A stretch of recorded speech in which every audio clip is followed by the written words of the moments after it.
quant à respecter la loi, alors on doit cautionner l'exploitation d'enfants. Enfin, je veux dire, c'est violer nos propres principes et propres valeurs. Et enfin voilà, c'est ça que je veux dire, juste. Je suis d'accord sur le principe, c'est juste que nous en tant que... Christophe, Arnaud et leurs copains se retrouvent pour la 3e fois cette année au sein de la commission Consommation durable. En tout, ils sont une 60aine de jeunes élèves bruxellois issus d'une 20aine d'écoles à se retrouver pour préparer le prochain Parlement des jeunes bruxellois pour l'environnement. Nous en sommes cette année à la 6e édition. Les acteurs de ce pouvoir citoyen ont choisi de défendre leurs idées et de s'investir concrètement. C'est plutôt chouette parce qu'on peut enfin faire quelque chose et pas rester là à se morfondre comme un abruti sur un fauteuil, quoi. On peut se dire chouette, on peut en faire quelque chose, il y a un ministre derrière qui peut peut-être tenir ses engagements, bon c'est déjà bien, quoi. Tous ceux de mon école en tout cas qui sont venus ici l'ont fait parce qu'ils en avaient envie. On n'est pas là pour avoir facilement une réussite dans un cours ou l'autre, on est là parce qu'on s'intéresse à notre société, à ce qu'on peut éventuellement faire et éventuellement aussi changer.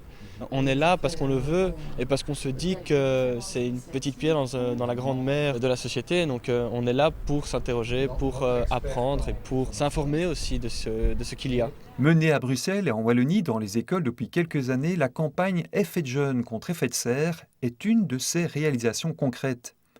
Elle comprenait initialement 4 journées thématiques. Les jeunes bruxellois ont demandé qu'une journée consacrée à l'eau y soit ajoutée.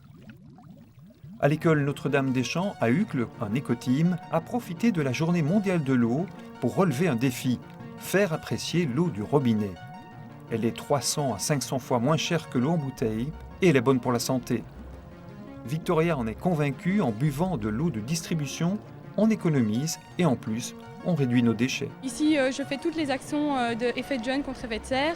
Ici, je me suis un peu plus investie parce que je trouve que c'est quelque chose de très important, qu'avec les panneaux qu'on a mis là, c'est important de savoir que 72 000 grammes de CO2 par bouteille, c'est vraiment énorme. C'est pour ça que j'ai participé à ce projet. Pas de distribution de canettes pendant toute une journée et une invitation à prendre une gourde ou un gobelet. Voici des petits gestes du quotidien faciles à mettre en place et qui peuvent devenir très vite de bonnes habitudes. On est ravis, disons que ce matin ça a été le rush alors qu'on ne croyait jamais que ça allait aussi bien marcher. Donc, les élèves ont été très réceptifs, tant et si bien qu'on a fait un bis à 11h pendant la récré qui a de nouveau bien marché. Et donc à 11h20, on avait déjà 200 élèves qui étaient passés par les bars à eau pour goûter. Donc maintenant, on va voir ce que ça donne. Avec l'heure de midi, forcément, on va arriver environ à 300 jeunes sur 1100 qui auront en tout cas goûté et tenté de trouver où est l'eau du robinet.